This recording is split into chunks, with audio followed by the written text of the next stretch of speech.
In this episode of The Bear Roars, Dan chats with Samantha Alexander, CEO and co-founder of bitewell, an innovative leader in the health and wellness space focused on transforming the way we think about food as medicine.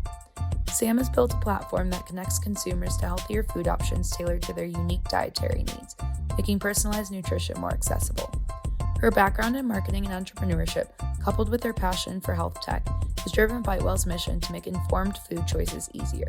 As a podcast guest, Sam brings insightful perspectives on the intersection of technology, wellness, and the future of food, offering practical tips for anyone looking to improve their relationship with what they eat.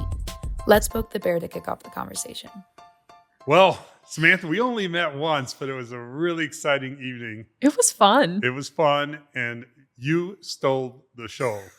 But just to make sure people understand what show you stole, there were a lot of Colorados in the field that you're in, loosely defined, a lot of Colorado VIPs there who did crazy stuff in their career. And it wasn't any of them who stole the show. It was you who stole the show. So, can you tell us, what was the dinner all about? It was an Endeavor-sponsored dinner, so we'll get into that. But from your perspective, as you're coming in there, what was the dinner all about? Did you know what you were walking into? You seemed very casual and cool about it, so it probably didn't matter whether you knew or not. But what were you expecting? And then as the dinner began to unfold, kind of how was it unfolding from your perspective? Because I thought the whole dinner was fascinating. The whole dinner was fascinating. But I thought kind of how you emerged in front of that group was really compelling. Thank you. Happy to talk about the dinner. It was a great dinner. So it was a longevity-focused dinner, which immediately piqued my interest because longevity is an incredibly hot topic right now, as you know. Mm-hmm. It also means tons of different things to different people. And when you think about the space of longevity, you can go as far off the deep end as spending millions of dollars a year on all of these incredible labs and tests and things that are hyper-specific to your body. Or it can be as simple as you can spend millions of dollars a year. Really? There is. That's not good news for my kids because that might be where I spend my money.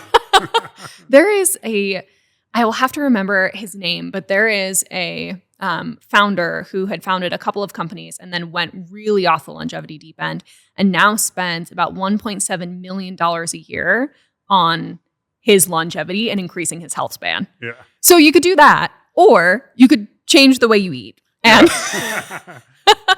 and hopefully it's about the same effect, somewhat similar results.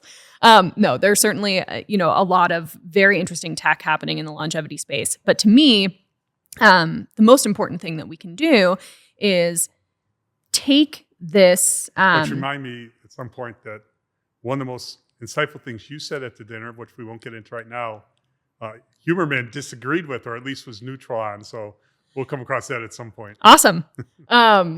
We'll talk about it. So I think what's really interesting and important about longevity and health span and this whole idea of extending healthy years of life is how can we do this for everyone and not just for a very select few? So that is the context. Equity in longevity. Equity in longevity. Right. Equity in health span. Mm-hmm. And that's the context with which I walked into the dinner. What I'd like about that use of the word equity, because I think often the way equity has been used has certainly been troubling to me as it kind of played its way out. Like, what do we really mean by equity? But I think equity and longevity means something different than how equity has been come to be used in some of our latest social kind of discussions. But equity and longevity, I think, is, to me, when you said that just now, I thought of the type of tools and education and know-how to make yourself able to live a longer, healthier life should be something we think about for the broad population, not just those who have lots of money. It should be. And what's interesting is that it has been for much of history and prehistory. The tools to heal and cure yourself and to keep yourself well are generally tools that are found in your home, in your backyard, and families pass down, medicinal recipes made from herbs they grew out back for years and years and years. And it's only recently that we have stopped thinking about equity on longevity or equity in health as something that an individual can take hold of or take ownership of. Over the last 100 years or so, we've really given a lot of our health ownership away to the healthcare system, to providers, to all of these other entities, when really there's so much that we can do individually to live long, healthy lives. Mm-hmm. And I would like to help take us back to that place. Yep. And we're going to spend a lot of this podcast on exactly that, but let's get back to this dinner. Like, who do you remember was at the dinner? I'll fill in some names as well, just so people kind of get a feel for who was there relative to the Colorado scene. Yep. And kind of, I know the one common message I got from almost everyone is about you. They just were blown away by your contributions to the conversation. So who do you remember being there? And maybe we'll exchange names and see if we could remember the table. Very kind. And I am the world's worst name rememberer. Then so you're help. Exposing me. Give a general one and I'll fill in the names. Or I'll just, give the names. Okay. So there was a gentleman there who had run DaVita for a time. Yeah, so that's Ken Theory. So Yep. Ken Theory has been very prominent in the Colorado business community and in the healthcare field, as well as sits on some healthcare boards, as well as advises one of the major private equity companies for healthcare. So he's one at the table that was blown away by Sam. Well, I really enjoyed all of his contributions, and I enjoyed the pinging back and forth on how policy can impact increased health span and longevity. So that is one that I very, very distinctly remember. And then there was a man sitting next to me, Ryan. Let's see, who is next to you? Ryan, Ryan Heckman. Yes. So Ryan Heckman, former Olympian, private equity guy, entrepreneur, and known for being very aware of his health, although he'll always tell you he likes drinking beer, so I don't know how that fits in with longevity. So there was Ryan. There was another kind of entrepreneur there who started out as a professional athlete. Yep. And was also one of the early guests on this podcast. So Robin Thurston, whose Yes. podcast you Yep. heard.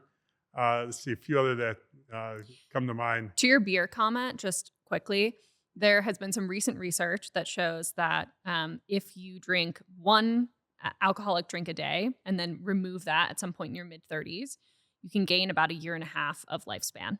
And so there's What do you mean remove it? So if you go alcohol-free in your mid-30s and go from drinking one drink a day from kind of your early 20s to mid-30s and then cut it out, you can add a year and a half to your life. And so there's this great debate going on right now about how much do we care about that year and a half? About that year and Too a late half. for me on that one. And there are two sides of that debate, and they're both very heated about it. Yeah. Just as Is the other side, you're better off, the year and a half's not enough compensation. Yeah, There's the other half that, no, it doesn't really have that effect. No, the other side is how much do I care about a year and a half in my 90s versus having a good time throughout my entire life? Yeah. And, that's a fair decision that everyone should be able to make. You should make that decision for yourself. But ideally with the knowledge that if you cut it out, there could be health span and longevity effects. Yes. So we have this great dinner. We have this great dinner. And you were blowing us all away with your contribution. A lot of people were. I mean, to be fair, it was a healthy, robust conversation where a lot of people, other than me, added value because even though I spent a lot of time trying to stay current on longevity with this latest big trend, and I have made some substantial changes in my lifestyle as a result of what I've been learning the last year and a half. What type of changes? The biggest one, ironically, is breathing exercises. So I learned about breathing a year ago, July. Okay. Have you read Breath? Read Breath Okay. twice. It's one of only 3 books in my lifetime that I read twice. Mm-hmm. Listened to, actually, but I decided to listen to a second time. But an average of 2 every 3 days since then, I do extended breathing exercises, and it's changed the way I look. Not my weight hasn't changed much, but people think I lost a bunch of weight. But Has it changed your face shape? Yeah, I think it's changed my face shape. It's changed my face shape. I think it's done a lot of things. I don't do a lot of heavy cardio, but if I'm doing something that involves cardio, my endurance and my, I rarely ever lose my breath. Yeah. Even if I'm swimming laps across a pool. So just in so many different ways, I feel I haven't gotten sick once since then, which is odd for me because I usually do get whatever's going around. Yeah. But it's been now a year and 3 months and have not gotten a, cold or even cold symptoms or flu symptoms. I'm a 5-time COVID veteran. No problem with COVID since I started the breathing exercises. Yep. It's been pretty phenomenal. Yeah. I found that book fascinating. I grew up a singer, Yeah. and so breath has always been a part of my life because it was necessary for my craft. Mhm. But I haven't sang, professionally or really on any stage in the last 15 years. And I noticed that maybe about 5 years ago, my lung capacity had started to reduce. And so I started going back to breathing exercises that I did as a singer. So they'll do funny things like there's this tool where you put, it's kind of like a straw with a hole in top in your mouth, and then you put a ping pong ball on top of it, Mm. and you blow through the straw, and you try to keep the ping Yep. pong ball at the same place in the air. So I started doing those exercises again, and it was very funny as I was reading breath that not that particular exercise, but some of those exercises found their way into that book. Yep. So, do you want to ask what my record breath hold is? I would love to. What is it? So, my personal best is 3 minutes and about 17 seconds. And I've gotten over 3 minutes maybe 30 times, 30, Yeah. 35 times. Usually, when I get over it in one of my practices, sometimes I get over 2 or 3 times in the same practice. Yep. So it kind of comes in clumps. Mm-hmm. But it could be I get over 3 minutes and 2 weeks later, I'm having trouble getting to 2 minutes on Yep. a regular basis. The variability can be really high Yes, I can. depending on what's going on with your body. Yep. But when you get past 3 minutes, holy cow. that That's is a long really time. great PR. That's Yeah. incredible. Yeah. Have you tried it underwater? No, they recommend you don't do it underwater, but I have swam. I have a pool that's 25 meters. Mm. So a full kind of, Yeah. Olympic-sized pool, or half if you consider 50 meters. And I can do a full lap across the pool without breathing, as well as go underwater across the pool without breathing, which is kind of cool. Yeah, it is. Your PR is better than mine. I can barely break 3 minutes. Well, then it's just barely better. But rarely do, more times than not. I did break 3 minutes yesterday on one of mine, but more times than not, I won't break 3 minutes out of the 5 breath holds I do in a given practice. Yeah. So, anyways, We digress on yeah. breath. So let's talk about one of the points you were making in the dinner. We talked a lot about food that has lots of bad stuff in it. Mm-hmm. And there's one aspect that we talk about a lot as being a category of bad that people eat way too much of. And then there's another one that you brought up that you said is even worse than that. So I don't know if you know the two Yep. broad categories I'm talking about, but talk Sugar to us about that. and seed oils. What kind of sugar? Added sugar. So added sugar. Yep. Added sugar and seed oils are the And- two yep. categories. So let's put the seed oils aside for a second, because Yep. that's the really interesting one that you brought up that was additive to what I understood, at least, Mhm. put it that way. On the sugar category, you talk about added sugar. So what would be examples of sugar that's not added sugar, like more natural sugar? So I'm going to answer your question, but first I'm going to take a step back because Okay. I want to Perfect. frame the way that we think about food for the audience. So when we think about the nutritional quality of something we put into our body, the way that I think about it and my team thinks about it and kind of broadly accepted framework is that there are two components. You want to understand the nutrient density of what you're putting in your body and the ingredient quality of what you're putting into your body. Nutrient density, for anyone who's wondering what that is essentially per calorie, how many positive nutrients are you getting? Mhm. And there are a lot of very interesting ratios that live underneath that. You don't want to look at fiber alone as an example. You don't want to look at carbs alone. You want to look at the fiber to carb ratio. There's a ton of science, obviously, that goes into food. But nutrient density is one component, and ingredient quality is the other. And ingredient quality is where the two questions that you're asking me about lie: Mhm. added sugars and seed oils. And before you continue, I know we did a little introduction that hit before the podcast hit, but let's talk a little bit about you and a little bit about your company, Yeah. so that the audience understands where you're coming from. So, who are you to be an expert in these areas? Who am I? I'm not. I'm a lifelong student of food's impact on health. So I guess taking a step way back, I have had gut health issues since I was about 11. And so my perspective on food's impact on health and my perspective on this growing food as medicine movement really started from a patient's perspective. From 11 into my early 20s, my gut health issues were very badly controlled. And I had, a lovely pediatrician who was very Western science focused, who essentially said, you're going to live with this for your whole life. So you're going to take these medications and you're going to do the best that you can do. But it doesn't really matter what you put into your body because you're always going to kind of feel crappy. Then one of my first jobs out of school was with a beauty company that had its roots in the Indonesian herbal medicinal tradition. Mm. And so through that work, I had the opportunity to learn about things that I didn't learn about growing up here. Different foods and roots and herbs and spices and tonics and teas that I could use to soothe and heal my gut. And by changing my diet, I was able to change my life. Can you give us a couple more specific examples of what you really learned and incorporated in your lifestyle in that period of time? Sure. And a lot of this now will seem obvious because this was 20 years ago. I don't think to most listeners it will seem obvious because you probably lived the lifestyle and are in that top 5% of understanding, but I think most people are still learning. That's true.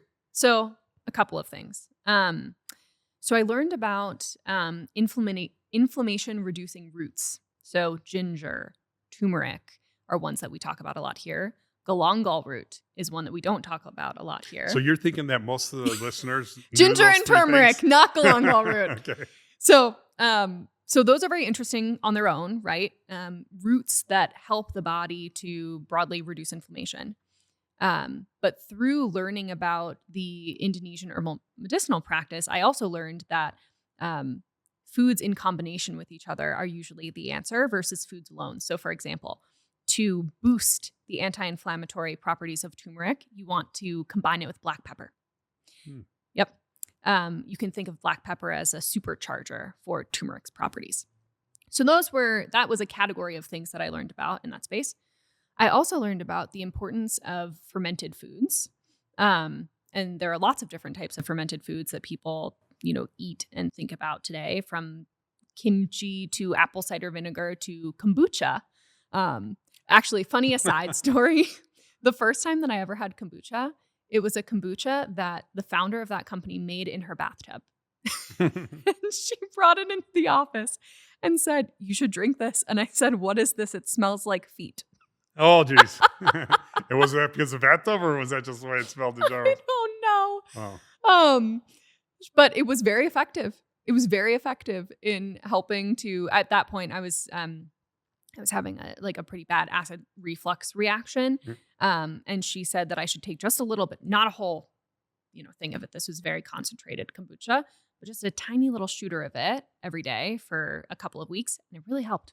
Yeah. Oh, by the way, that's something once I started the breathing exercises, I would get little bouts of acid reflux. But mostly. I was just telling my wife yesterday, it's been at least 5 months since I've taken even one pill for that, and maybe even longer. It's incredible. Oh, by the way, this is a helpful tip for the audience since you mentioned apple cider vinegar. So here's the good news is if you ever have like little bouts of what's called gout, that will give you relief. The bad news is it'll make you sick to your stomach because it's so bad going down. So my trainer, I was like complaining. He's like, "That's probably that. Take some of it." It was just horrible. So by the third time I tried taking it, I figured, why don't we go look and see if they make any pills for this kind of stuff? And sure enough, they make pills for that kind of stuff, like cherry pill. Cherry works for it. Something else works for it. So we got pills that now I just take, every morning, and they don't taste horrible and haven't had the issue anymore. So, Were you taking the apple cider vinegar straight or were you cutting it? Yes. Oh, straight. It was horrible. Oh. I can't even tell you how horrible it was to get that to go down the throat. It's horrible, and it's there. also bad. It's not great for your esophagus to take that straight. It's too acidic. I hope my trainer's listening to this because he's the one who made me take it. Well, it's not bad, but you want to cut it. Yeah. So 8 ounces of water to just a tiny shot of apple cider vinegar. I would just do the shots. Oh no. It was horrible. Okay, cut it. That was Cut it. That maybe he told me that. And Definitely cut listen. it. If he's listening, cut it. all right. So anyway, I learned all of these interesting things, and I was able to apply them to my life, and not only these specific foods and ingredients, but also just broadly the idea that the quality of ingredients and foods that I put into my body matters. That spinach that I buy from the farmer's market that was plucked from the ground 2 days ago has a higher nutrient density than spinach I'm buying at the grocery store, and that impacts the health of my body. So the canned spinach isn't quite as good? It's, there are degrees, right? There are degrees. Actually, if you're going to do a trade, frozen spinach is often better than canned spinach. Mm-hmm. Yep, because they freeze it at the point of highest nutrient density. Yep. So anyway, there are all these trades in life, but I'm learning about all of these things. And then I go about my life. I had a great career in the beauty industry. I worked at Estee Lauder companies for years and years. I'm really a consumer marketer in my heart. Mm-hmm. And time goes by. I am learning about food's impact on health more broadly than just gut health issues, but also, my grandmother becomes pre-diabetic, and I'm learning about what foods could be used to reduce A1C.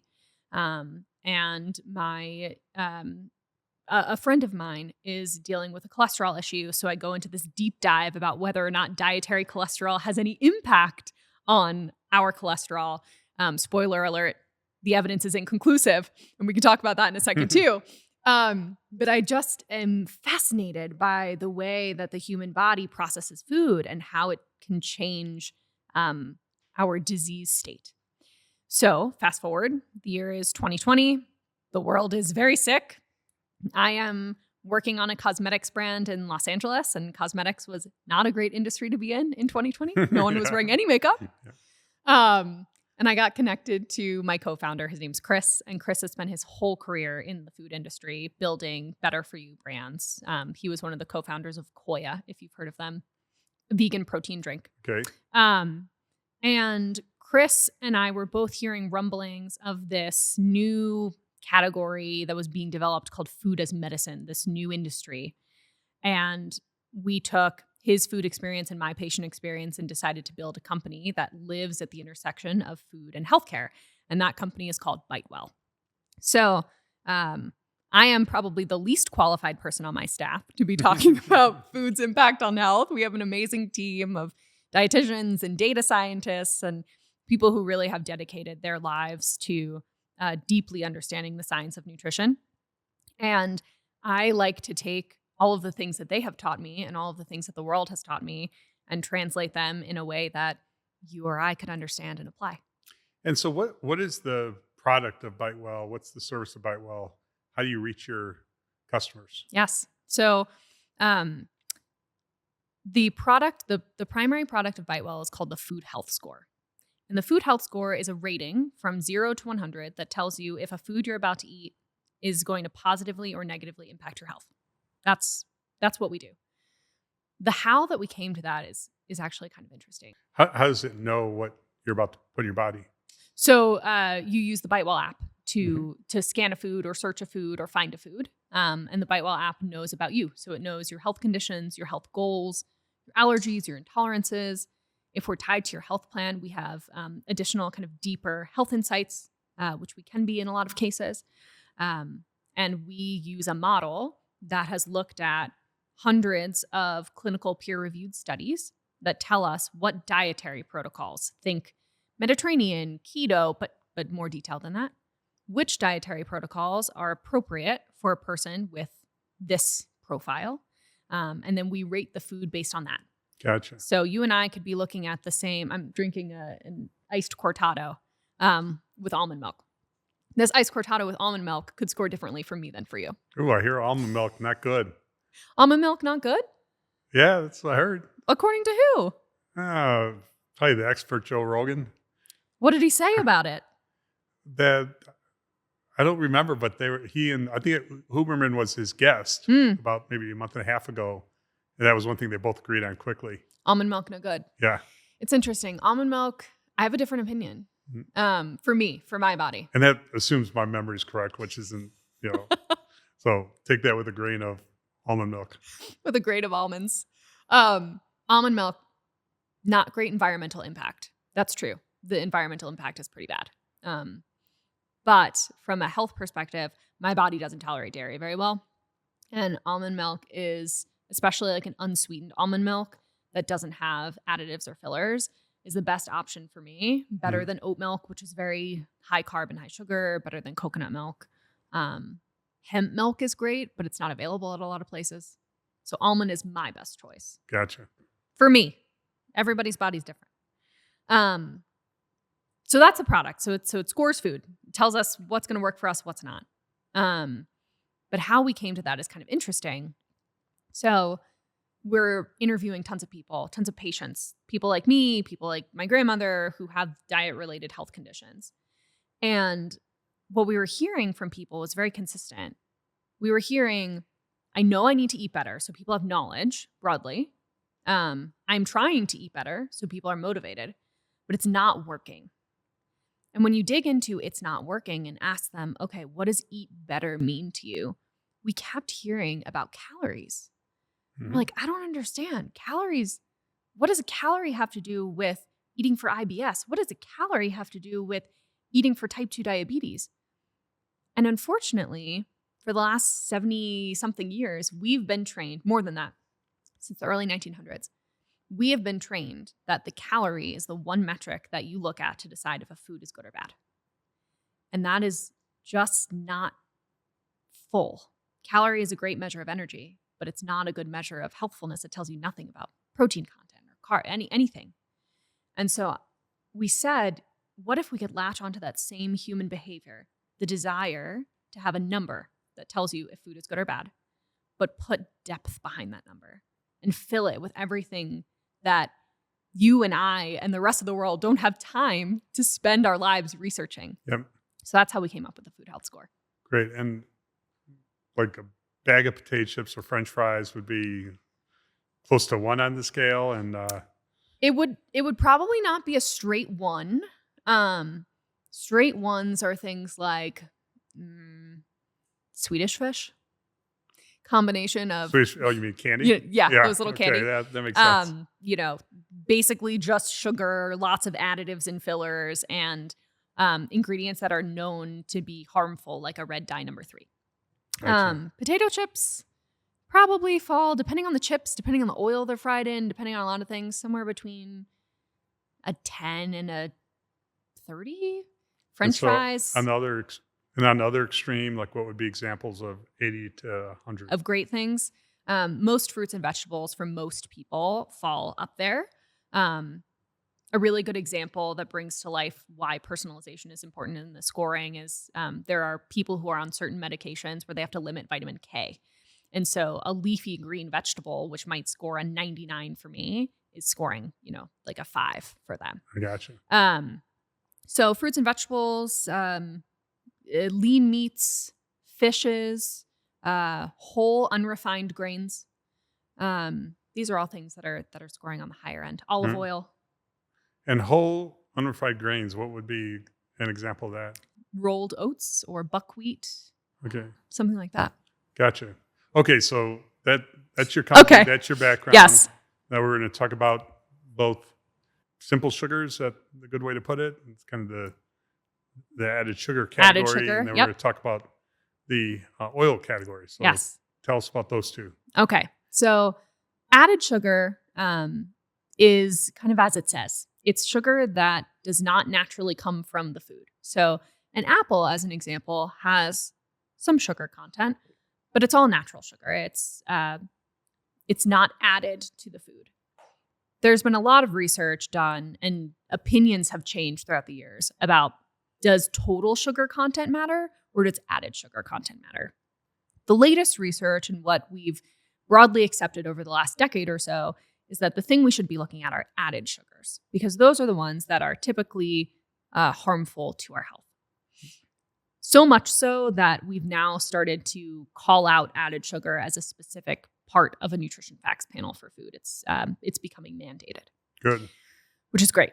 It's very Yeah, helpful it's for awesome. people to know. What's interesting about added sugar is that we have known for a long time that we need to limit sugar consumption. We've been talking about it for years and years and years. And the American diet has somewhat corrected to it. When you say the American diet, the recommended diet or the way people are Mm-mm. actually eating? The way people are eating. Really? Yes.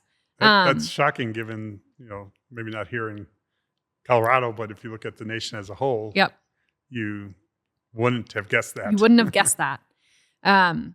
It's not low by any means, and it's not low across the board, but there was a period of time where added sugar consumption was increasing steadily year on year on year on year.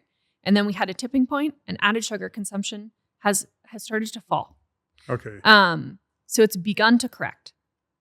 What's interesting about that to me is that instances of chronic diet-related disease like type 2 diabetes and heart disease have not corrected along with the added sugar correction. They've continued to go up somewhat astronomically to the point where the most frightening stat I've heard from the American Diabetes Association is that by 2050, half of us will have type 2 diabetes. Whew. Half.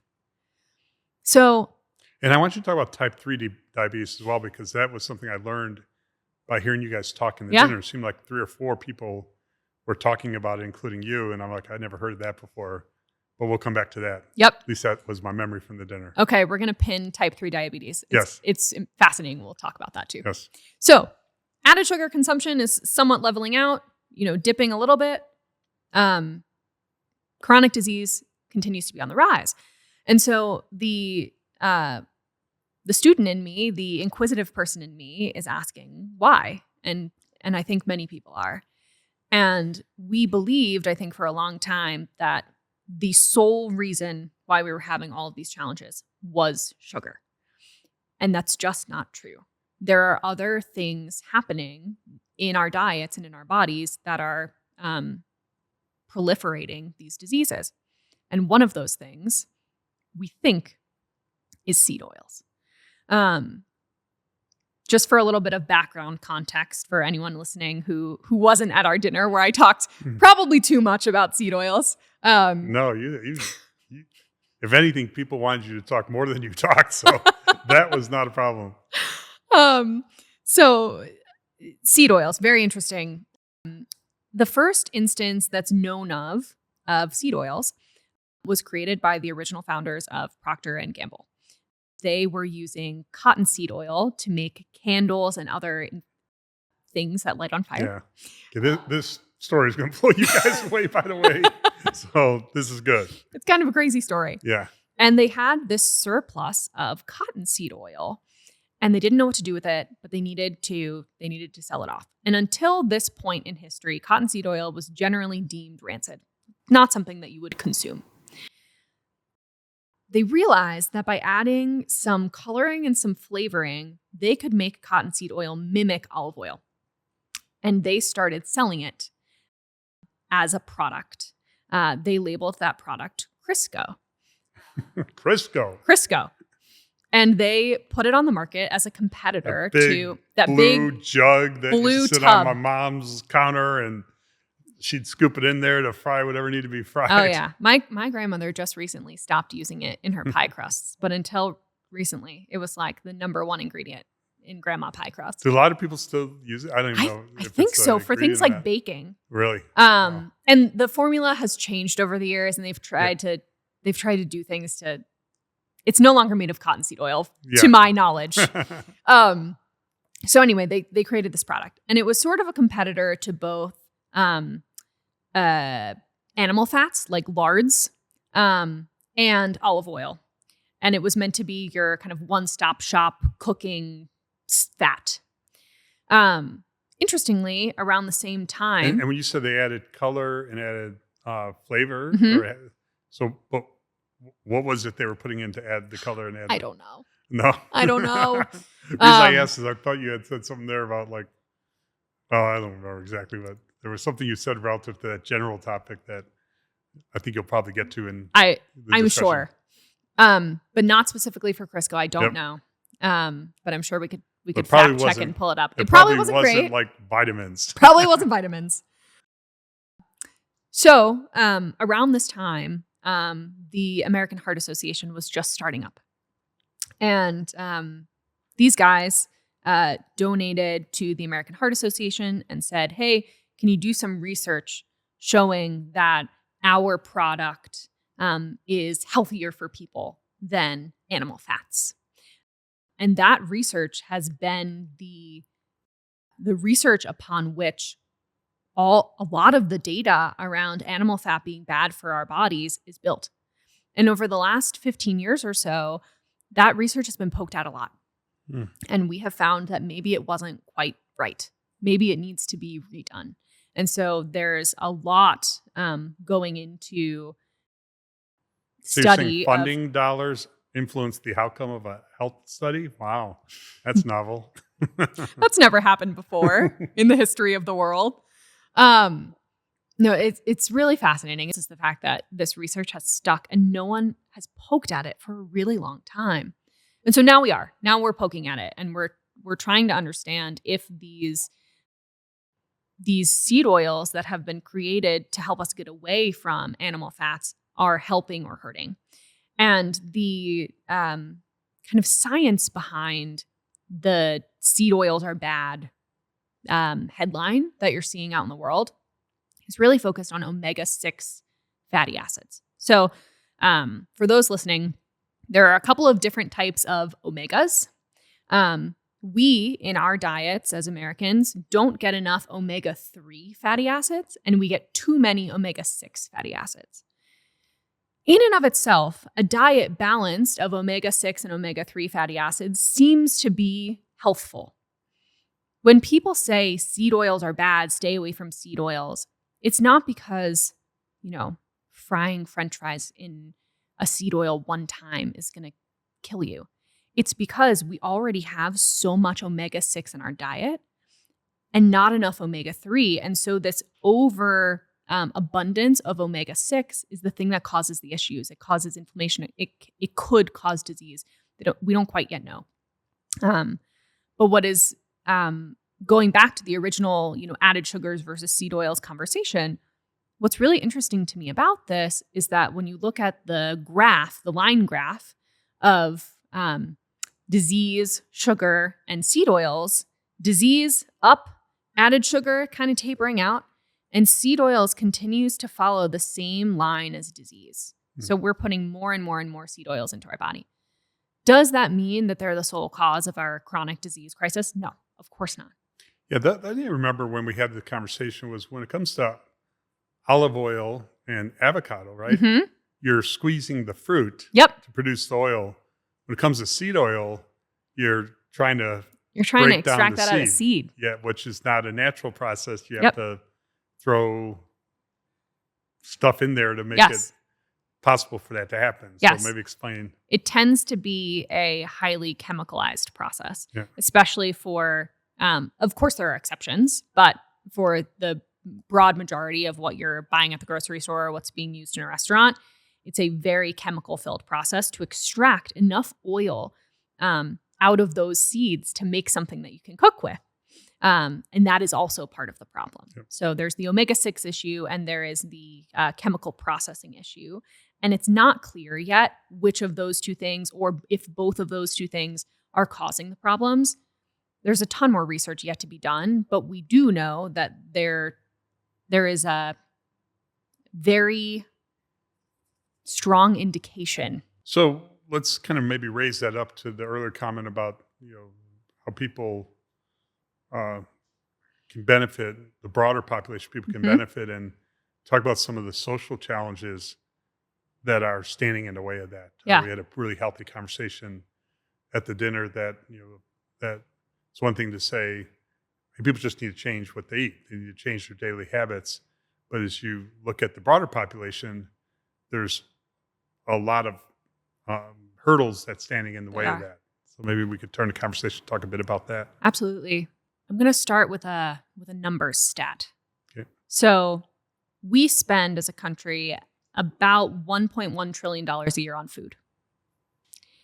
We also spend as a country about $1.1 trillion managing chronic diet-related diseases, which is very interesting.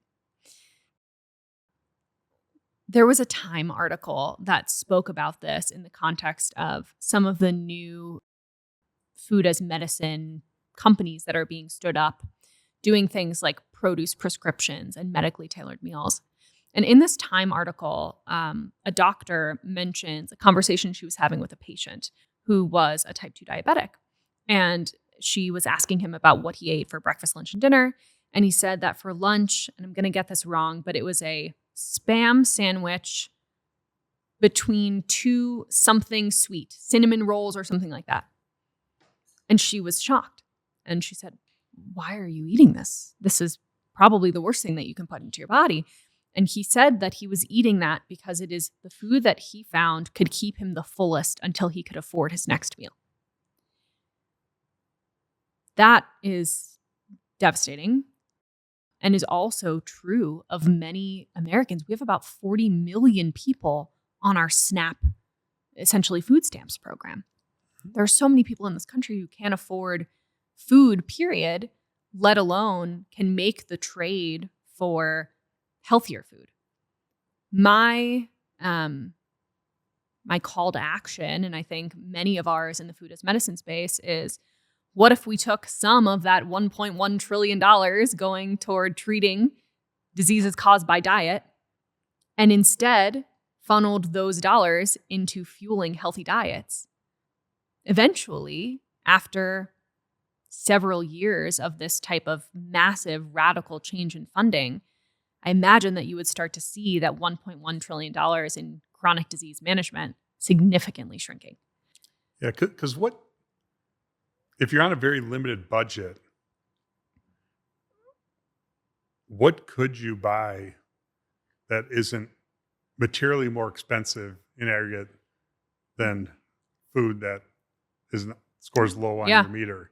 I mean, it's hard to even come up with, here are 10 examples of things that are the exception to the rule, that they're healthy and they're not expensive. Yeah. What might those be? There are some, but the factor that gets lost in that conversation is also time, because many of the people who are struggling to put food on the table and to afford to are working multiple jobs and caretaking children. And so there are things you could buy, like if you buy a tub of rolled oats, broadly, a serving of rolled oats is less expensive than a similar serving of a sugary cereal. But it takes a lot more time to prepare rolled oats. It takes, 25 minutes in the morning that mom might not have. Plus your kids wouldn't talk to you if you made that instead of normal well, cereal. If you started them young, maybe. I think we need to consider all of those factors, both cost, time, availability, when we think about how to properly fuel people. And so it's a very complicated problem to solve. And it's not one that one company is going to solve alone. I think we have to bring the food industry and the healthcare industry together at the same table to solve this problem. And I think it's possible. And I'm seeing it happening in ways that I can talk about and in ways that I can't yet talk about. But I'm seeing it happening. But it's going to take too long. Yeah, it seems like almost insurmountable from the vantage point in which we sit today. Like, how could you change nutrition for so many people when there is a big budget trade-off and there is a big convenience trade-off? And if you're a healthcare company, maybe your motivation to see it solved is not as genuine as they might come across, because they don't make money when people are healthy. They make money when people are not healthy. That is true for now. For now. There are multiple systemic changes that I think need to happen to bring to life this future that I want to build.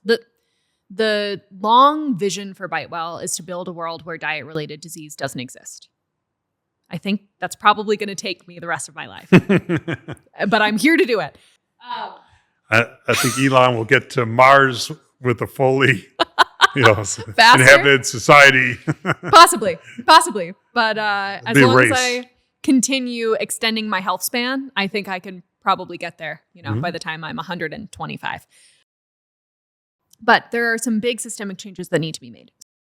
On the healthcare side, the move toward value-based care system is helping, because essentially for anyone who's listening who's not as intimately familiar with the value-based care system, imagine that you're capped at a total patient cost of, I'm going to make it up, $15,000 a year. And anything that comes in less than that, if your patient cost is only $2,000 a year, you keep the rest as profit. And so we're starting to, that's a deep oversimplification of value-based care, but just to try to give people an idea of how it works. And so we're starting to incentivize preventative care, and we're starting to incentivize healthfulness, because the healthier I am, the more money my doctor gets to keep in his or her pocket. That transformation started it started a little before, but broadly started with the Affordable Care Act, and is going to take a long time to trickle out truly. But I think by 2035, 2040, people expect that the majority of transformation will have happened. So we'll have some changed incentives in the healthcare space. And I do think AI may play a role in that, because I think in order to really have early detection of when one population of patients is being treated in a way where the outcome is better than another large population, because that's what you would really, because if you just measure it by individuals, one, it takes a more extended period of time. Two, there's certain perverse incentives, like, okay, I'll just spend less money on that person and hopefully end up healthy. But if large AI data sets can be analyzed, so if you've got X number of people under your care, and a similar institution has Y under their care, can you use AI to detect that there's a statistically better outcome for this set than that set, and therefore be able to reward that as a grouping of patients to the institution, by being able to look at the super data set. So it adjusts for things like, what were the ages of the population different? Were the demographics different? So you're not getting rewarded or penalized for just having a different population set, but the AI is really detecting where there's a noticeable difference due to the care that's being delivered. And I think there are a lot of companies that are building toward that. And to get the best outcome from that type of data analysis, I think we need to have more and better measures around lifestyle than we currently do. And so there are, we've created the food health score. There are companies creating sleep scores. There are companies creating recovery scores. And I would bet that as we move into that future, we start to see more of those scores enter the healthcare data sphere to look at the total activity of a patient and not just what's happening inside of a hospital's walls or a doctor's walls. Because I agree with you. I think we need to ensure that the best practices that are happening in one place end up happening everywhere, and that people are truly being cared for inside of the value-based care system. We need to have that level of assessment. Yeah. You're too young to have been alive when Nancy Reagan came up with the Just Say No campaign, which at the time sounded so oversimplistic. Just say no to drugs, just say no. Yeah. And there's a whole campaign about, we're just going to, help spread the word as to why you should say no. And Nike was just do it. And cigarettes used to be something almost every teenager and adult used. Yeah. And they certainly used taxes to make it less desirable to spend money on cigarettes, but they also used education. Yep. So there's got to be a big part of the solution for health that has to do with kind of furthering the education in a way that might on the surface sound oversimplistic, but that gets the message across broadly about changes in lifestyle and simple things you can do and why you should make those choices. Yeah. And that alone can't solve it because there's these other impediments that we've been talking about. Yeah, that's easy to say, but you've got a budget issue, you have a time issue. There's other big hurdles, but there is, I think, a big part of the solution that has to come from educating the general population in a way that makes them want to change their lifestyle. There is, and if we take the smoking cessation example, what you hear from a lot of people who quit smoking, why they did it is, I did it for my kids or I did it for my grandkids. And I think what they did very effectively was educating youth and really focused on education in schools and making smoking cigarettes very uncool for people sub 18. Mm-hmm. And that then influenced older adults in their lives to stop smoking, get their act together, et cetera. And that is really how we've had that massive wave of behavior change there over the last 50 years. So I think we have to do something similar.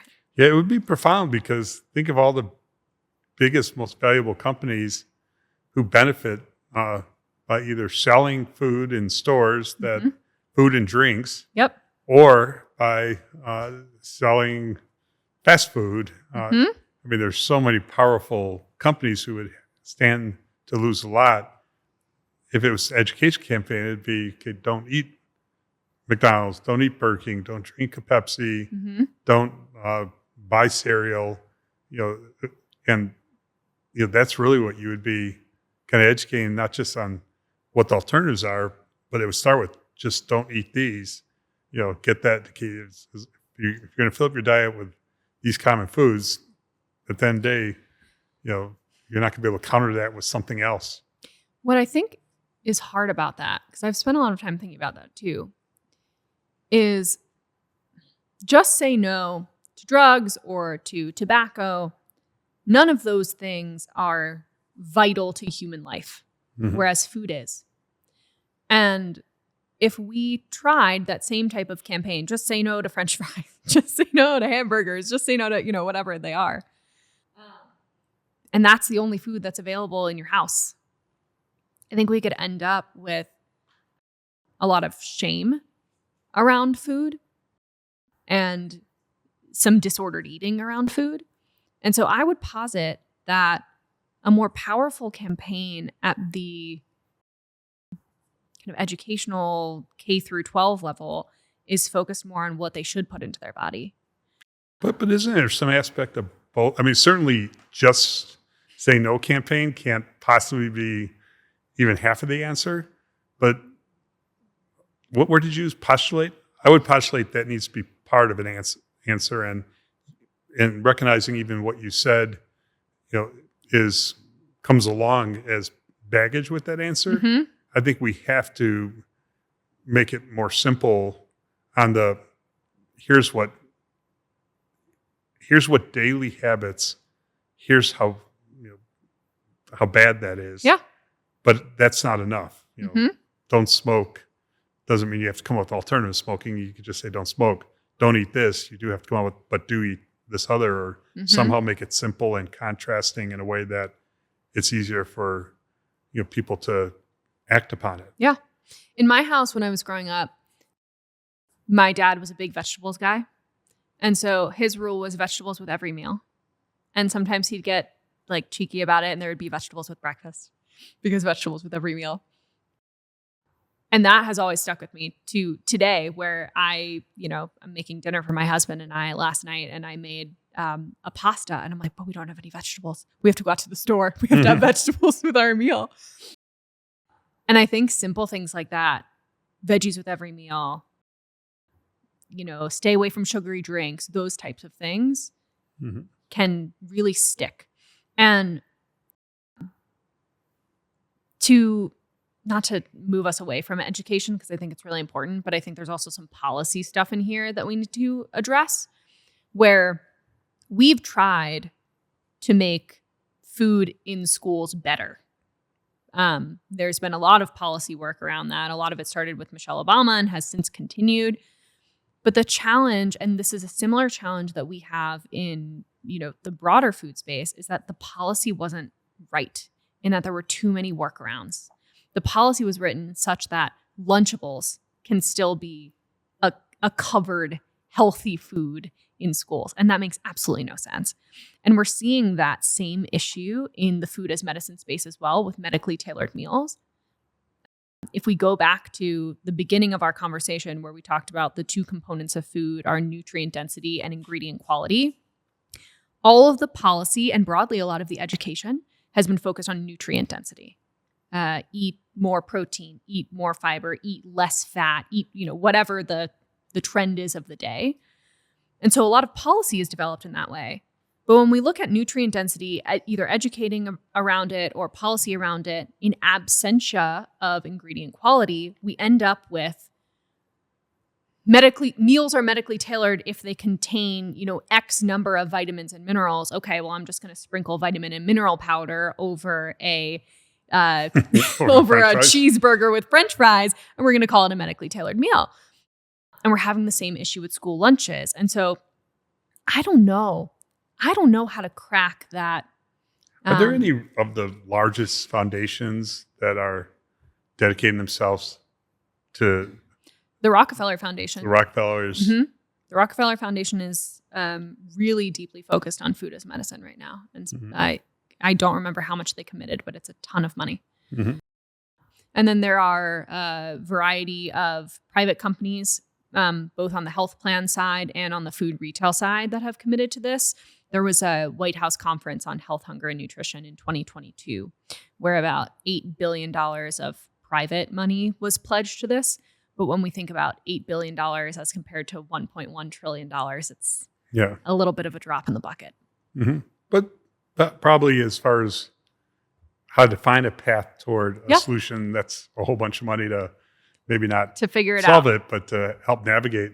Like, for example, would you have kind of an answer to the question of, if you were somewhat budget constrained, but designing kind of what students should eat in, K through 12. So you take a job at, I won't say whose administration, the next administration, and you're the guru of what kids should eat at school. So you have, the government apparatus behind you, and you're able to design it. Would there be some good answers that aren't ridiculously expensive but can be executed? Yeah, there are good answers, and we can look to countries like Japan, who have done a really great job at this.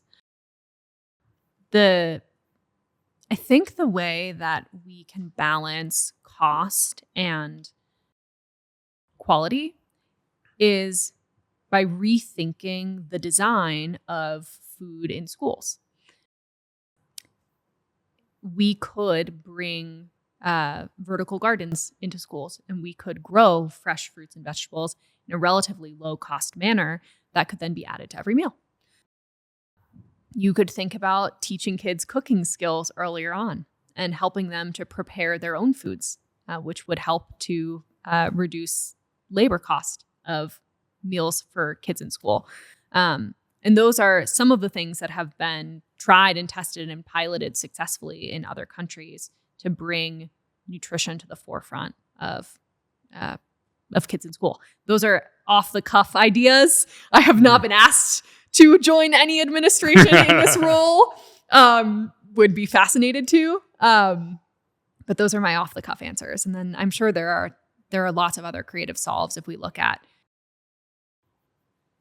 look more toward private sector solves that can be applied in the public sector. Yeah. I mean, the social pushback would be dramatic. Who are you to tell my kids it would be. What to eat, and you're being ridiculous. Whoever's come up with policies, you're being ridiculous. Is like, and someone who kind of leans more on economic issues, leans more Republican than Democrat. I would always be thinking, okay, sounds like bureaucracy. Sounds like a bunch of bureaucrats want to create whole new big programs for the rest of us to abide by. But if you don't figure out a solution for that, how to bring more nutritional eating into the school environments, I don't know how you could influence the outcome at a young enough age when it matters. Yeah. Did you take home ec? No, I don't think so. No? I don't even. No, in fact, I can say unequivocally, I never took home ec because I always wondered what people did in home ec. So I took it once my junior year, and all I learned how to make was pie crust. We're back to pie, cookies, and So home some other economics thing. was Home economics was cooking cooking in my desserts? school. Was cooking desserts, which is okay. fascinating. Let's fix that first. There's a lot I to thought it fix. was like personal budgets or something like that. Oh no, they don't teach you account. Have you seen the memes? They don't teach you accounting in school. They teach you how to square dance. Oh yeah, I haven't seen those memes. It's very funny and rings very true as a kid of the 90s who spent at least 3 years of gym class learning how to square dance. Believe me, we were learning how to square dance when I was in junior high. I don't know why. But anyway, so there's a space that already exists, home ec, cooking, whatever the class is, where we could be using that exact same classroom, that exact same space to teach people how to cook for themselves. And one of the biggest challenges when we start to introduce produce prescription programs, for example, so produce prescription program for people who have chronic diseases and can't afford healthy food, produce gets sent to your home, which sounds great. But the truth is that because none of us were really taught how to cook ever, unless our grandma or mom taught us, most people don't know what to do with that produce. And so it goes uneaten. So one way that you could kind of balance this all is early in school where there's already space for learning, teach people how to cook, teach people how to cook nutritiously. And then later on, maybe they will be less afraid of those nutritious ingredients and be able to afford them and gravitate toward them on their own. Or if they can't afford them, then the programs that we have in place to help people afford healthy food will go better used. Great. So let's switch topics a little bit and let's talk more about your company, bitewell. Sure. Kind of what you started in 2020 Yep. as a result of the pandemic. So you and a partner. So take us through not just the bitewell journey so far, but where you're trying to take this over the next, call it several years. I know where you're trying to take it over the next 50 years, but over the next several years, how do you see it playing out Sure. as a platform? Sure. So I'll take you back in time first. Okay. So mid 2020, Chris and I meet. We got connected through a friend of a friend who thought that we should work together and happened to be right. And we spent a good amount of time exploring. We knew that we had this big vision. And we knew that we wanted to build a food as medicine company. For those who are listening, I'm doing air quotes. But we didn't quite know what kind of food as medicine company we wanted to build. And we looked at the models that existed. And the prevailing models in the space then and still in the space today are dietitian marketplaces, so helping you get connected to an RD. Medically tailored meal companies, so sending frozen or fresh meals to a person's home for a period of time as prescribed by a doctor. Produce prescriptions, which we've talked about a bit. And that's kind of it. Those were the prevailing. There are some other models. But I didn't want to build any of those companies for a variety of reasons. Most importantly, I didn't think that they actually solved the big consumer problem. And then secondarily, they tend to be not high margin, scalable businesses. They're, lower margin, either food manufacturing businesses or very people-focused marketplaces. So the first question was, what do we build that's actually going to solve the problem in a way that we want to build it? And that is how we ended up really being a nutrition technology solution, a data solution, and building the bitewell Food Health Score. To build the Food Health Score, which now, as we describe it, hopefully sounds somewhat simple, 0 to 100, yes, no. It was very complicated because first, before we did anything, we just needed to figure out how to understand food. And food data, for anyone who's listening who knows anything about food data, is horrendously complicated and also horribly kept. As an example, Horizon 1% milk might have 24 different SKUs attached to it living out there somewhere. Some of them valid, some of them someone accidentally inputted the wrong number and now it's forever tied to this product. And you somehow have to figure out that all of these different SKUs are attached to the same product, and you have to have a validated ingredient and nutrition facts panel for that product for us to be able to do what we do. So before we did anything, we built this huge database of food, of clean food data. And where did you have a financial sponsor, investor? Right before I joined Chris, he had gone through the Antler program. And so we had $200,000 or something like that from Antler. Okay. And that is all the money we had for the first. And what's the Antler program for listeners? So Antler is a very, very, very early stage investor, and they do an incubation program. It's kind of like even earlier than a Techstars. They do an incubation program. They pick a person who they believe in, and they give them space to incubate an idea and to find a co-founder. And then at the end of the program, you bring forward the co-founder and idea, and you pitch it. And if it's viable, they'll invest a set amount of money. And where's this at? Is this here in Colorado? So there is an Antler group in Boulder. This was the Antler group in New York. It was Gotcha. it was COVID time. So I was living in LA and Chris was living in Chicago. And he did the New York program virtually. Gotcha. We were everywhere.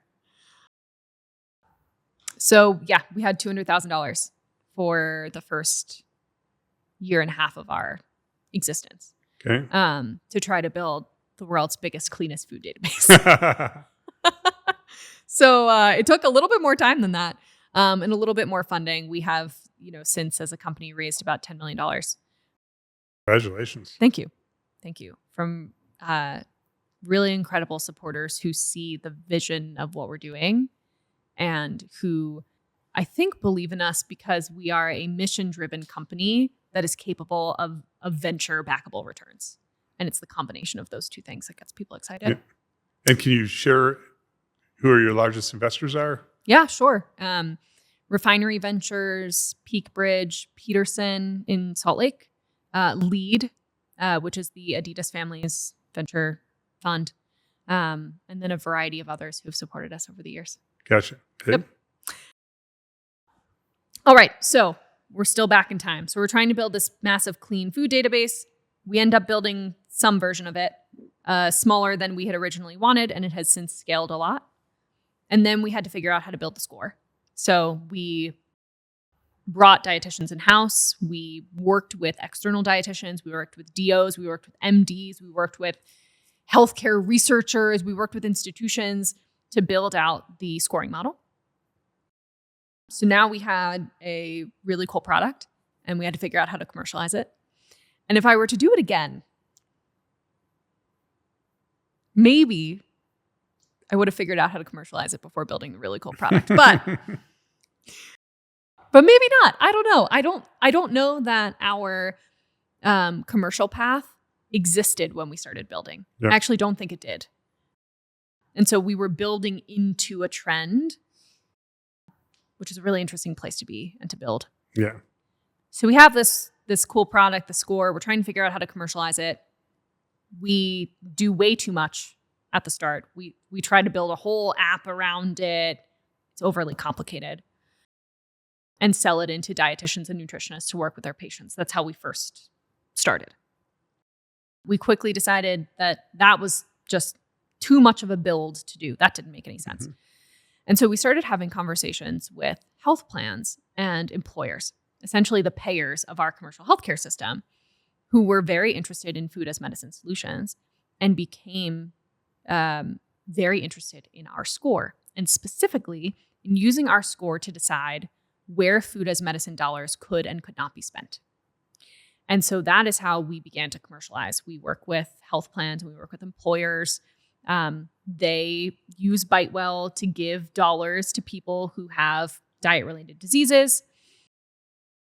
And you can only spend those dollars on foods that are above a certain score for you. That's how it started. We have several great partners in that space. Our largest partner in that space is a company called ShareCare. They manage the health and well-being benefits for, I don't even know, 65 or something like that, health plans and employer clients. So pretty large.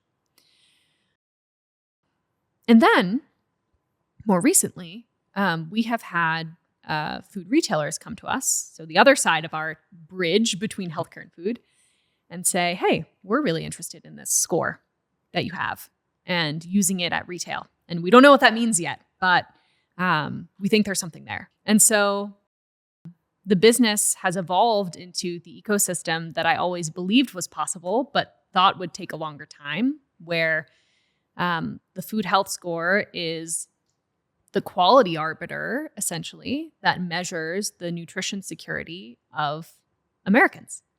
It becomes the mechanism by which healthcare funds can be poured into the food industry.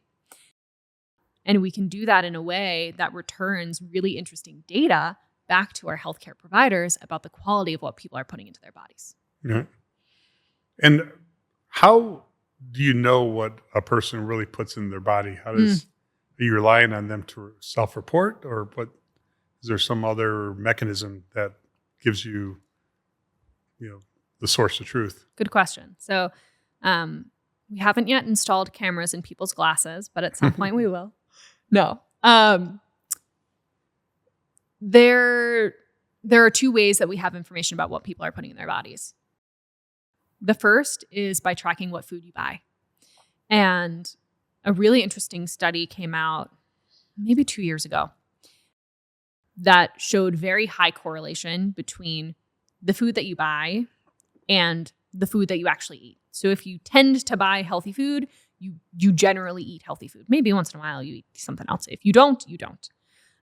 So it's a pretty good measure of understanding if you have, someone's grocery carts week over week over week, what's going into their bodies. For those who want to and want to track in a more detailed manner, they can track all of the food that they eat inside of the bitewell app as well. And they can say, yes, I bought this and I made it into this recipe, or I made it into this, or I had this sandwich. But I didn't want food logging or tracking to be the only way, because I find it tedious and terrible. Tedious and probably not fully accurate either. It's not accurate. You conveniently forget that late night ice cream that doesn't end up in your tracker that goes to your doctor. But if you want to use the funds, you have to kind of track where those funds are being spent. And that is the best way that we can measure what's going in someone's body. Yeah. So, it does make sense that if you know what people are buying, you have a high correlation with what they're eating. Yeah. How could it not be highly correlated? You may not know how much an individual, because it's shared food supply, but it's a relatively small number of people. And you could probably tell a lot by what proportion of what they're buying. So that makes sense. That gives you at least a strong indication of where on kind of some meter they tend to buy. It's the best data that exists. Outside of, there is a company in, I think, Brazil, creating a camera that you can wear around your neck that logs all of the food that it sees. Really? Yes. That seems a little which I think is very fascinating and a little bit dystopian, but I don't know if we'll ever get to that level of precision. Outside of, there will be a select group of people who really want that level of precision. But this is the best data that exists. How do you see advances in technology?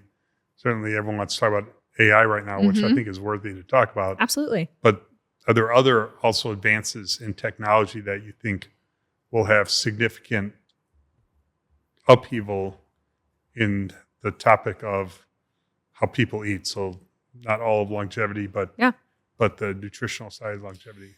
I do. AI is really interesting. I am in the camp of people who think that AI is like software. At some point, every company will be an AI company because it's just going to be built into who and what we are. But I do think there are other technologies that will change the way. By the way, I was in that camp too, and at some level, that's I think everyone should be in that camp.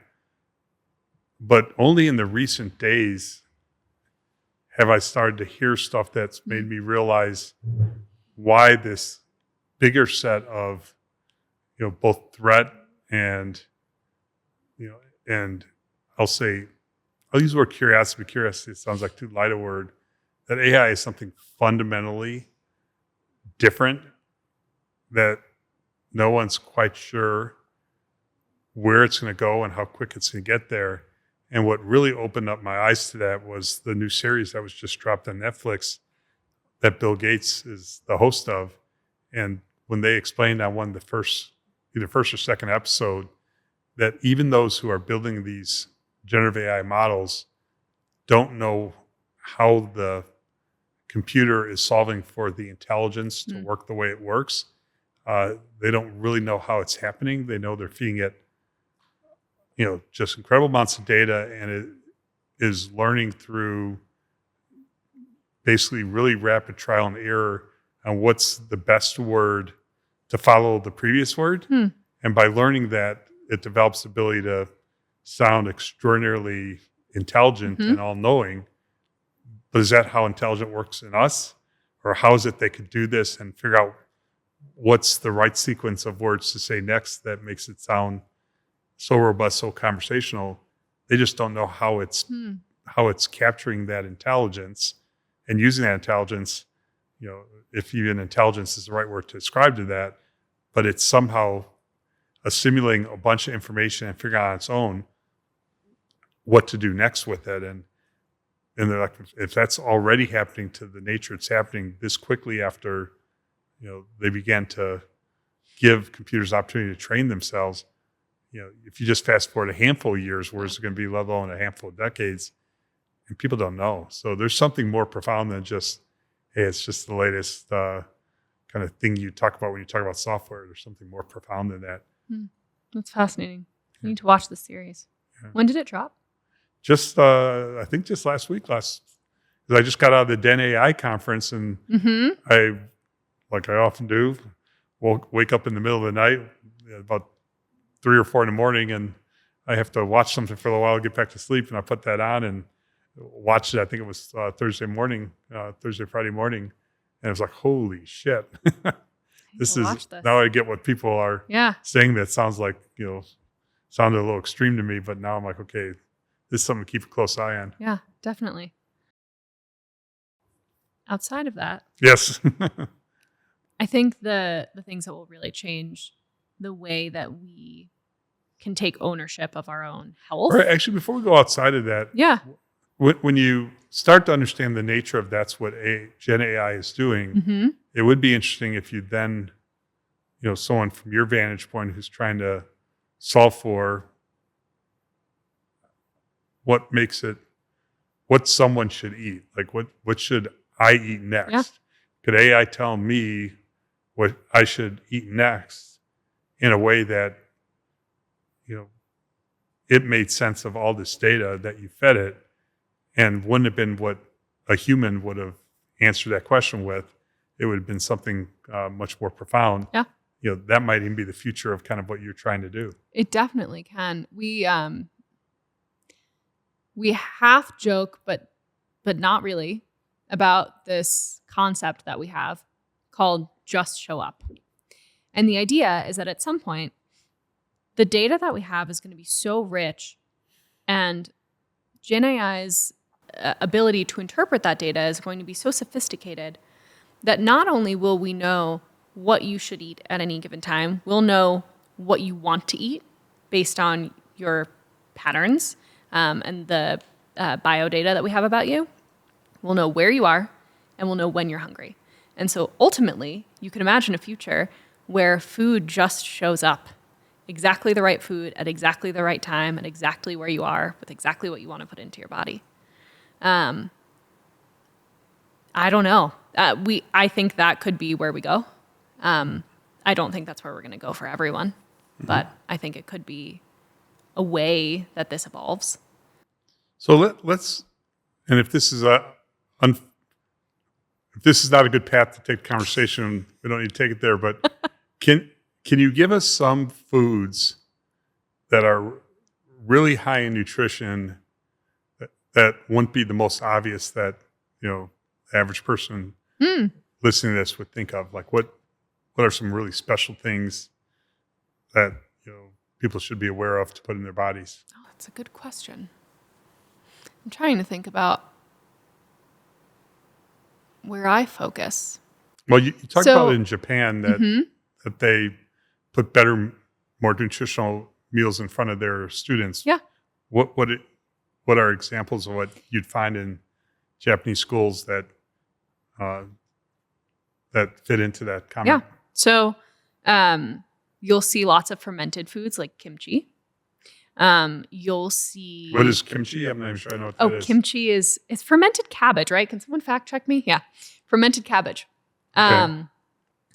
And it's delicious and also really great for the gut. You'll see foods like seaweed, which is not something that we typically snack on here, but is great because it has a really high mineral and vitamin content or density relative to the number of calories.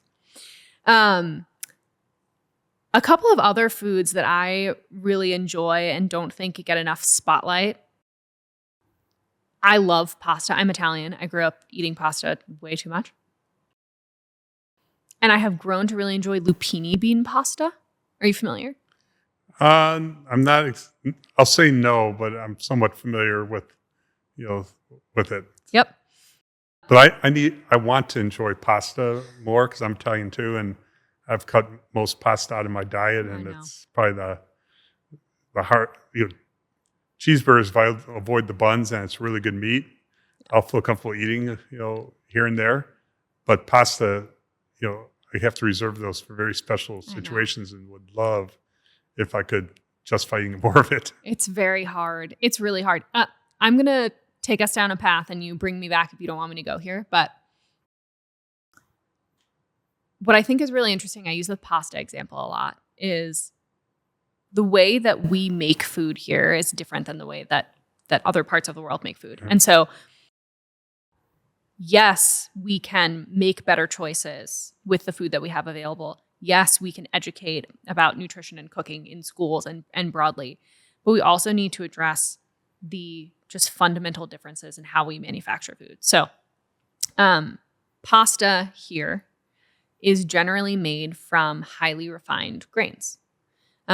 We refine the grain to the point even before that, the wheat that we grow here tends to be more glutinous red wheat because it is the highest yielding and because it's the best texture for making things like breads, which is the kind of the majority of our carb. In Europe, as an example, they start by growing different types of wheats that are less glutinous and better for things like flaky pastries or pastas.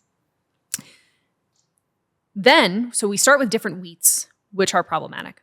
Then we highly refine our grains to remove a lot of the nutrient-dense pieces of the grain. We remove the bran. We remove a lot of the nutrients from the wheat. And in Europe, they don't. They refine it differently. They refine it less.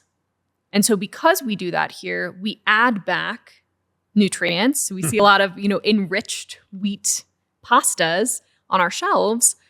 But the nutrients that are added back are generally 1/10 of the nutrient content of the actual wheat that you would see in a European pasta. And so I can eat a lot more pasta, and many people can. This is not a me phenomenon. When I go, visit my cousins in Italy, I can here. Yeah, I felt that too when I've gone to Italy. Yep. Yeah. And not only can I eat it more, like can my body tolerate it more, but I'm getting more benefit. I'm getting more protein. I'm getting more minerals. I'm getting just a higher quality food. And so, kind of bringing it all the way back to foods we can look out for and things we can look out for and try. I eat the lupini bean pasta because I want to get all of the protein that comes from the lupini beans and because it's mixed with semolina flour that is, relatively less refined by this particular brand. And so it's not kind of refortified with nutrients because it doesn't have to be. And so even in your typical categories of food, pasta, eggs, bread, etc., you can look for and find better choices within those things while we solve some of the broader systemic growing and manufacturing issues that we have. Great. And that you can find that at Whole Foods as an example? Yeah, you can find it at Whole Foods. That particular brand is called Brahmi, the brand that I like. Gotcha. And there are lots of other things too. I mean, the most important things at a kind of broader tips level are eat seasonal, truly, not just because it tastes better, but because it is a much higher likelihood that it is nutrient full. The spinach that is boxed at the grocery store generally only contains about 10% of the nutrients that it had when it was pulled out of the ground a couple of weeks ago. Mm. And that's because it loses, all fruits and vegetables lose nutrient content the longer they're out of the ground. So you want to eat food that is seasonal. You want to eat food that is as fresh and local as you possibly can. If you can. We grow a lot of vegetables back there. And that's amazing. Yeah. So they're very high nutrient density. Yes. If you can sign up for a CSA and get great fruits and vegetables delivered to your house for a relatively, low cost, do that. And you want to broadly, for most people, I'm making sweeping generalizations that are just not really makeable in nutrition because everyone's body's different. But broadly, if your goal is to prevent disease and you're a generally healthy person, you want to follow the principles of a Mediterranean diet. And so, lots of olive oils, good fatty fish, lean meats, nuts, seeds, lots of spices. And in the Mediterranean diet, interestingly, unrefined grains are a pretty large component. And I know that there is a great carb debate that is always happening in our country. Yes. But my, personal opinion is that the real debate to have is on refined versus unrefined carbs versus carbs generally being evil. Gotcha. So let's, we're going to be close to wrapping up. Let's talk about you 10 years from now, you 20 years from now. What do you think your journey is going to be? If I knew that, I would be probably doing a different job, making a whole bunch of money doing it. I'll tell you where I want to be. Mm-hmm. So we have a very unique opportunity right now to be the nutrition score that powers the U.S. What I see that looking like is every time you walk into a grocery store, a restaurant, every time you pick up a package of food, you see a food health score. And you can know at a glance if the food that you're about to buy is the right food for you or not. I think that takes us 5 years, maybe 10. How would, in the restaurant context, Mm-hmm. would it be taking a picture of the food? But how would it, or would it be on the menu? I mean, ideally it's on the menu. Yep. We would have to get the restaurants to work with us to do that. But I think ideally it's on the menu. So I think that takes us 5, maybe 10 years to get broad saturation of that in the market. Then beyond that, I think there's an opportunity for the food health score and for the kind of tooling that we build around it to be a key health indicator when you're working with your healthcare provider. And so you can imagine that when you go to your doctor, if your labs come back and say that you are pre-diabetic, that you're being prescribed a diet of foods above a certain score by your doctor, we're taking into account that lab information that your doctor is seeing to be able to score foods in the best way for you. You are getting funding from your health plan to pay for those foods in the same way that they're subsidizing, prescription pills. And that data about what you're buying and eating feeds back to your provider so that they can help you to make better decisions about your health. So is there a scenario where the labs and even genetic data is directly accessed by your app? So you don't need to, you remove the doctor variable to that? Yes. It's very possible. It's possible in the nearer term through a lot of the at-home lab testing companies that now make access to that data really easy for you as a person. So you could just upload it to bitewell. And I think there are other ways that it becomes Are accessible. there any wearable concepts that you think feed into this as well? Because the thing about lab scores and genetics that's an infrequent influx of data. So if you're trying to say, hey, here's what you need today, here's what you need tomorrow, and you were trying to rely on something that the body is telling you. Definitely. Are there thoughts about that? Definitely. And I think it's two ways. I mean, if you think about something like your Whoop score for Whoop wearers, how much would your Whoop score benefit from knowing your food health score of the day prior to help you understand why you scored the way that you scored, and then give you a recommendation for your eating range based on how what your recovery looks like. I think that's a really simple one. If we think about some of the more complex areas that wearables are entering into, like fertility as an example, you could imagine that there is a world where your food health score changes based on where you are in your follicular cycle. Because I need to be eating different things in week 1 than I'm eating in week 3. And all women do. So, yes. Gotcha. Great. Well, we're getting close to wrap up. Anything that we haven't touched on that you would like us to touch on? I feel like we've covered the gamut. Yeah, this has been great. It's been fantastic. And this is only the second time you and I have had an opportunity to talk. So I feel like I'm getting to know you, which is awesome. Didn't realize that you were Italian. I always favor Italians. So as do I. That's good. But it's been great to spend time with you. And it was really outstanding the way you participated in that dinner conversation. And I think really the nice thing about it is there's the people there. It was only about maybe 12 people in total, but everyone came at it from a complementary perspective to the others around the table. As you said right out of the gate, the word longevity, single word, but it means a whole spectrum of things. And we had pretty much that full spectrum covered by the experts around that table. We did.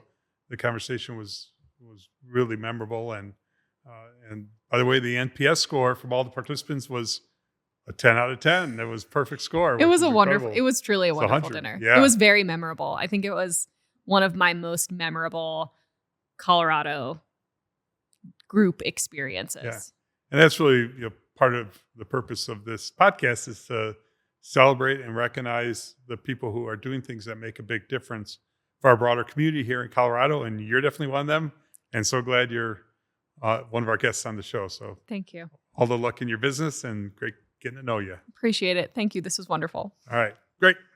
We always shake the hand to end the podcast. Absolutely. All right. Thank you for listening to this episode of The Bear Roars featuring Sam Alexander. This podcast was produced by Loud Bear Productions and edited by Courtney Caruso with support from Allie Berman, Emily Notaro, and Gibson Siegert.